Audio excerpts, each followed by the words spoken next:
Thanks for watching Afternoon Live. Okay, do your talks about money sometimes turn into fights about money? Here with advice on how to discuss your finances with your partner without losing your cool, we welcome the authors of The Missing Piece, Stacey and Paul Martino. It's nice to see you two. Thanks for joining us. Great to speak with you again today. Great to see you, Hannah. So I'm sure a lot of couples and families are stressed about finances right now. Should we just all start by taking a deep breath and just release some of that stress? That's always a good idea, right? Yeah. For sure. Okay, so let's tell me about the concept of an outside problem versus an inside problem within this conversation about money.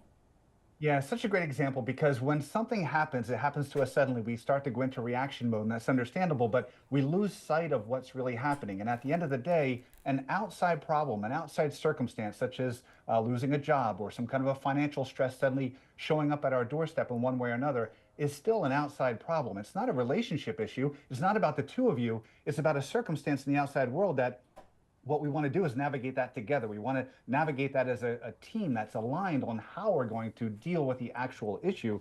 But often what happens is we fall into the trap of just getting into that panic mode, and then we're reacting. And what's more is we often don't allow our partner to have a moment to react to that news as well too, or maybe we've had a little time. So we need to keep these things in mind because we tend to have that first fail point right up front, and we want to avoid that fail point and be really clear about where we want to put our focus, which is the solution. And when it feels so overwhelming, do you kind of forget you're on the same team sometimes? Yeah, Yeah. well, I would say that we experience that a lot with a lot of people that bring that up, is that we get so overwhelmed by the circumstance, we forget that we're here to face that together. And that's one of the things that Paul always says is, don't make an outside problem an inside problem where now we're against each other, we're fighting each other, when really the problem was on the outside. So let's be a united front and face that outside issue together. And finances and money can be so stressful. Do you find it's one of those really touchy topics that can eventually lead to a conversation about the D word, divorce? Unfortunately, yes, because it becomes the final straw that kind of broke the feeling of like we can do this together.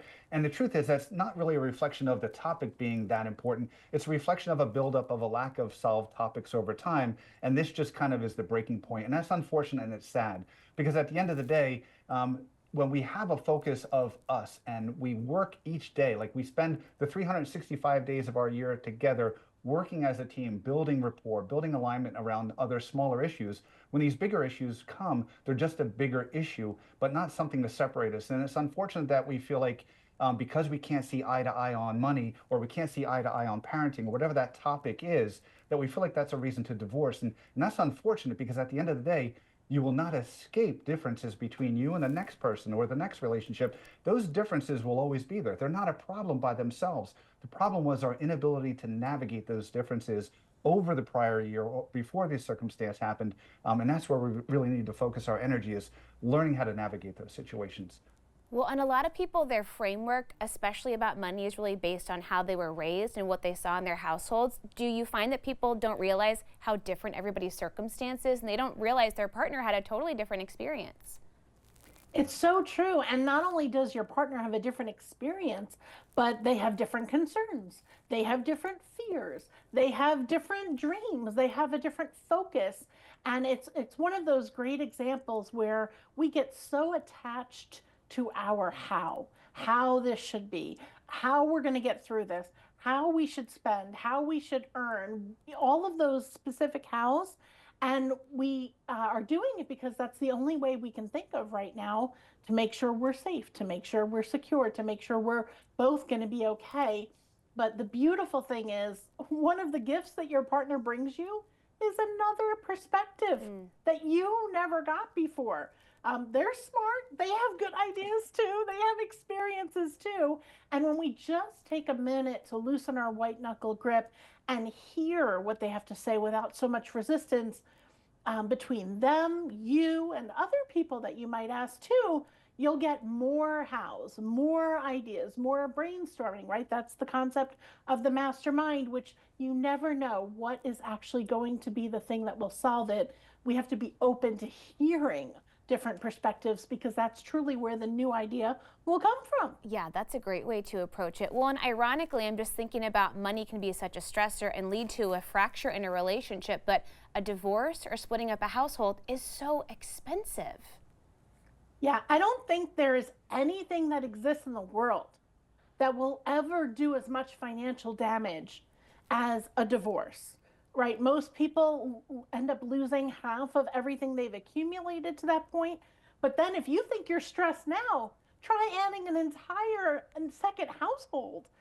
It's just like, if you imagine doing that right now with the way things are you considering maybe tomorrow just getting another house somewhere and supporting a whole other family with cars and all the things? Like, that would, most people would be like, you gotta be crazy. But that's the reality. Like, we don't think in terms of the reality. Like, a few steps down the road, you think you're stressed now, it's much more stressful And then. unfortunately, it feels like an escape. It feels like a solution in the moment, especially when we're stressed. But there is no escaping that. It's about escaping the growth that we really needed to have the relationship that we wanted, is what we're really escaping. But in the moment, it's a slippery slope. It feels like if I just do this, I can escape this.